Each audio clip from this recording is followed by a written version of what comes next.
Assalamualaikum warahmatullahi wabarakatuh. Selamat pagi. Jumpa lagi di channel Sulhan Pam. Kali ini saya ingin berbagi dalam segmen pembesaran ikan nila maupun pembesaran ikan lele yang selama ini yang sudah kita lakukan. Mungkin ini nanti bisa sebagai bahan referensi atau ada manfaatnya bagi saudara-saudara, bagi teman-teman dimanapun berada yang kebetulan sekali bergerak di segmen pembesaran. Adapun yang kita lakukan di sini di segmen pembesaran, kebetulan kita memakai kolam-kolam yang agak besar dengan tradisi-tradisi yang sudah kita lihat atau kebiasaan-kebiasaan pembesaran yang kita lihat di kolam bundar yang hanya diameter 3, diameter 4. Sedangkan kalau kita di sini memakai kolam yang agak besar, yang ukuran kolamnya ada yang 100, mulai dari 100 meter sampai 1000 meter. Itu menurut saya semua sistemnya sama aja. Cuman yang membedakan semua sistem tersebut adalah volume airnya dan ikan yang kita pelihara. Jadi tinggal nanti hitung-hitungannya bisa kita hitung berapa luasan atau berapa volume air yang akan kita tebarkan bibit di dalam media tersebut. Jadi adapun tips-tips yang bisa kita sampaikan, yang pertama, hal terpenting dalam pembesaran ikan nila maupun ikan lele adalah bioremediasi air atau bioremediasi lahan tersebut melalui pemakaian bakteri kulturan. Kenapa harus bioremediasi? Yang pertama kita sampaikan itu untuk tujuannya mendominasikan bakteri baik yang ada di kolam tersebut atau yang ada di media tersebut. Jadi apabila bioremediasinya sudah kuat atau sudah bagus, nanti biota yang akan kita tebarkan cenderung ikut bagus juga. Logikanya seperti itu.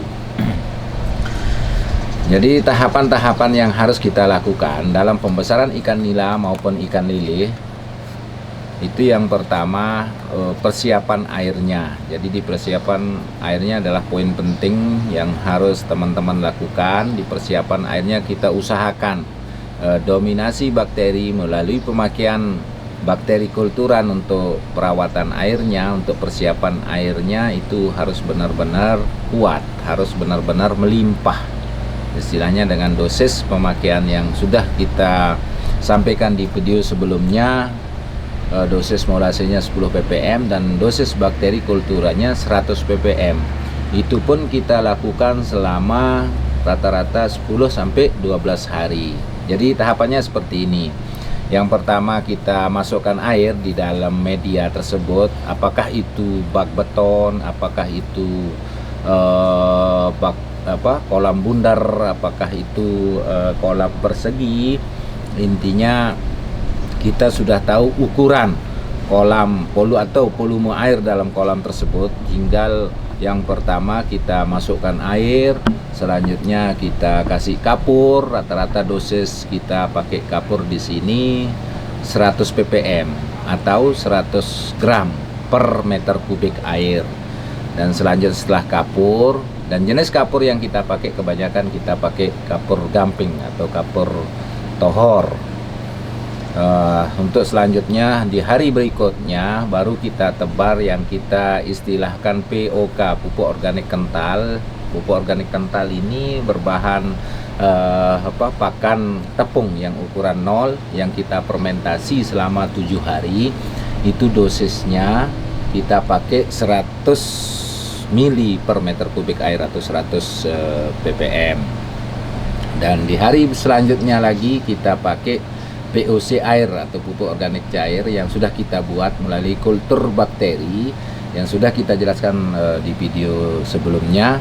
Itu dosisnya sama juga, untuk molasenya 10 mili dan untuk POC atau bakteri airnya 100 mili. Nah itu kita ulang selama 10 hari. Itu anaerob, tanpa kita harus boros-boros energi seperti banyak teman-teman juga yang untuk persiapan bioplok di nila atau di lele itu kan aerasinya harus jalan mulai dari persiapan 24 jam. Sedangkan kita cukup di digenangkan aja, tidak menghidupkan energi. Itu sekaligus bakterinya kita kebanyakan bakteri anaerob, jadi tidak perlu kita untuk boros energi di awal persiapannya. Tapi setelah aplikasi 10 hari, baru kita hidupkan blower atau kincir yang kita pakai selama 2 hari. Nah, sehingga media tersebut sudah berumur 12 hari, baru kita tebarkan bibit. Dan alhasil yang sudah kita coba di sini itu bisa mengirit energi yang kita pakai. Tidak mesti mulai dari hari pertama kita hidupkan blowernya atau kincirnya. Itu cukup 2 hari sebelum tebar bibit kita hidupkan blower atau kincirnya, sudah bisa keseimbangan untuk bakteri pengurai di dalam media tersebut bisa tercapai. Jadi mungkin itu tips-tips yang bisa saya sampaikan untuk bisa efisiensi dalam budidaya, seperti itu yang sudah kita lakukan. Mudah-mudahan ini bisa sebagai bahan referensi atau manfaatnya bagi saudara-saudara dimanapun berada. Sekian yang bisa saya sampaikan. Assalamualaikum warahmatullahi wabarakatuh.